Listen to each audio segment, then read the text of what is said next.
I like need to wash my windows because there's so much bird shit on it. And like I get it, like sometimes, and we're already starting 2 seconds into the bowel movements are going. BMs for life. But like, is that, do I just get out there or do I just pray that it rains soon? You can probably have somebody from your leasing office do that. That's what I was like kind of getting to, like, is that a me issue or someone else? It's someone else's issue. Hi everyone, welcome back to Touche the Podcast. I'm Tally and I'm joined by my co-host. Yo, darn tootin' his co-host in the South, David Adler. I feel like that intro was really rough. I love how this turned into a business meeting. I have been doing a couple hometown weekends recently. Do you ever do hometown weekends where you're like, you feel like you're back in high school? No, because my parents don't live in my hometown anymore. That is so true. Yeah. Okay, well, but anyway. We can still go along with your bad self, you know? No, absolutely. So. I feel like we're on the Bachelorette. No, it does feel. Hometowns. Hometown is right across from this place called Raw, which we used to frequent as young types in high school. And it was so fun because, I mean, we mainly did this after high school, but they would serve you fish bowls, you know? And they weren't the best at ID. I don't fully believe that you did this after high school. Oh, yeah, I get what you're saying. Yeah. They didn't really ID people. I don't want to get them in trouble, but... I know a couple of other Frisco Plano high schoolers, like, that are adults now that also have shared the same thing. I've heard, they were like, yeah, we used to get sloshed at Raw because they didn't ID. Completely.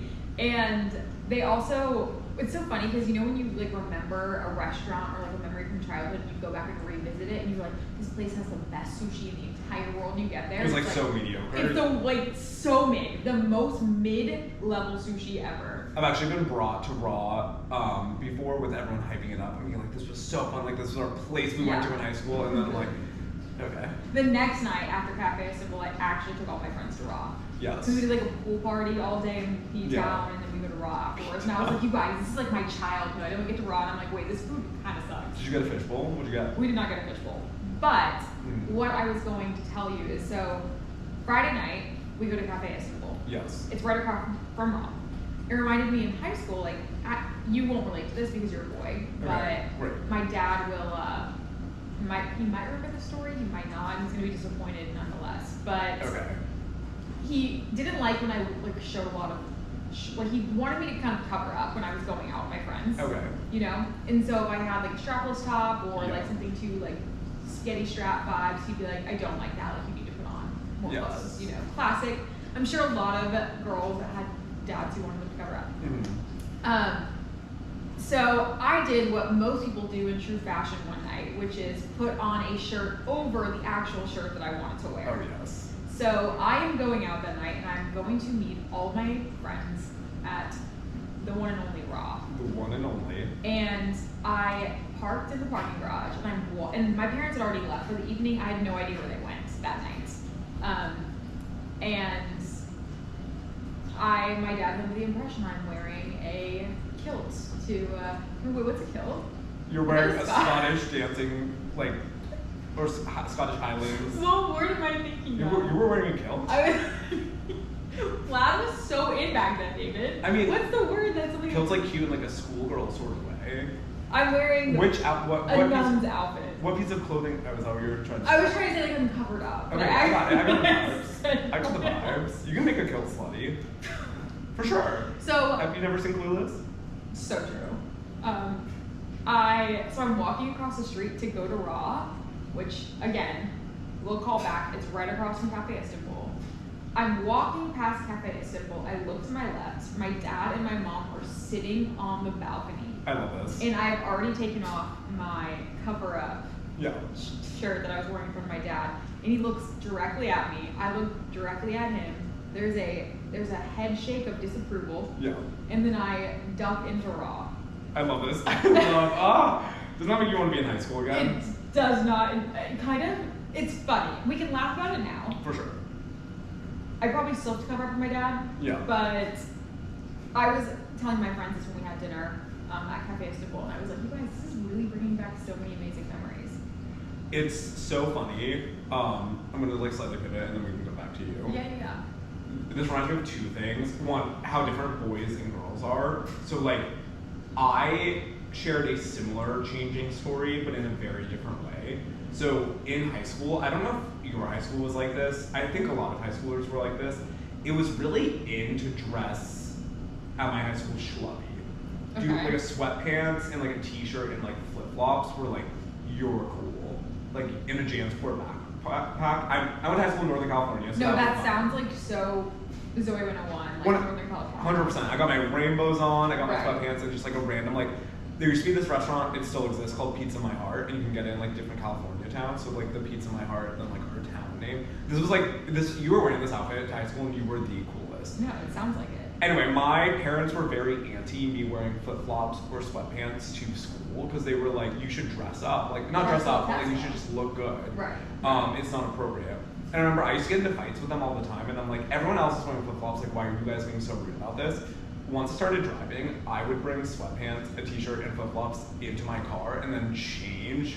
Wait, this is so funny because it's the opposite of what it's like it's counterintuitive to what you would expect. For sure. Like, I wasn't allowed to like dress like a bum. And I'm like, no mom, you don't get it, I have to be cool, I have to dress like this. Wait, that's so funny. And then I would change back once I got into my car. This is so funny. Do your parents know the story? I'm excited for your dad to hear this back on the podcast. I don't think he knows about that. I think he would care less. But a secondary story. So in the similar vein, so basically I just like didn't follow anything my parents ever told me to do. They were very hesitant to let me go off campus for lunch. Going off campus for lunch, junior and senior year was like a big thing. Totally, yeah. That stays. And so they told me not to, and I obviously just like didn't listen. What was the reasoning for you not to? Like, just it's like a waste of time and money? Or? I think they were just like nervous of like kids driving poorly and just like because it's like a small amount of time and everyone like that was the only time car accidents would happen in our school parking lot. Okay, that makes sense. So there was this place called Saratoga Bagels, which was just like once again like love a peer pressure moment, like all the cool kids. I got invited with like I was a junior and I got invited with like the cool seniors to like go to Saratoga Bagels for lunch, and I'm like, I'm not gonna say I can't go. You have to go. I'm like, I'm gonna go. So I go, and we're all sitting in the window at Saratoga Bagels, and Saratoga Bagels is right next to the dry cleaners that my mom uses. Mm-hmm. And I'm just sitting there eating my bagel, and my mom just passes right by the window, does this like little tiny wave, like, I see you. Oh my god. And I'm just like petrified, like I probably look like a ghost. Completely. Luckily, like, didn't get any text from them the rest of the day. Obviously got in trouble when I got home, but was sweating it out the whole rest. I was like, I want this to be the longest school day ever. Yeah. So I do understand what it's like to like break the rules and then literally see your parents 2 seconds after you did it. Wait, that is hilarious. Did you actually get in trouble? I definitely got yelled at. No, the worst thing is when you have done something in school to get in trouble, something. Yes. And then your parents, your parents know, and you are dreading when you get home. Going home that day. And you were like, I will do any extra credit. I will do all the extracurricular activities. Like, you will catch me, like, yeah. No, it's like I joined the track team to do like a 9 p.m. practice. Exactly. Yeah, no, I feel the vibes. Wait, that is so hilarious. Yeah, I love that. It sounds like we all kind of have that story, For sure. So would you recommend Cafe Istanbul? No, Cafe Istanbul's so good. I brought, you know what, you can probably skip it and go on with your life just fine. I could like be down for a fishbowl moment though. Yeah, who doesn't love fishbowl? For sure. But I had some of my friends, like Tina Duke came. Nina and I used to frequent this. She was there too. My friend Jess. And we were having a great time. Yeah. I'm not gonna lie. Because they do reverse happy hours.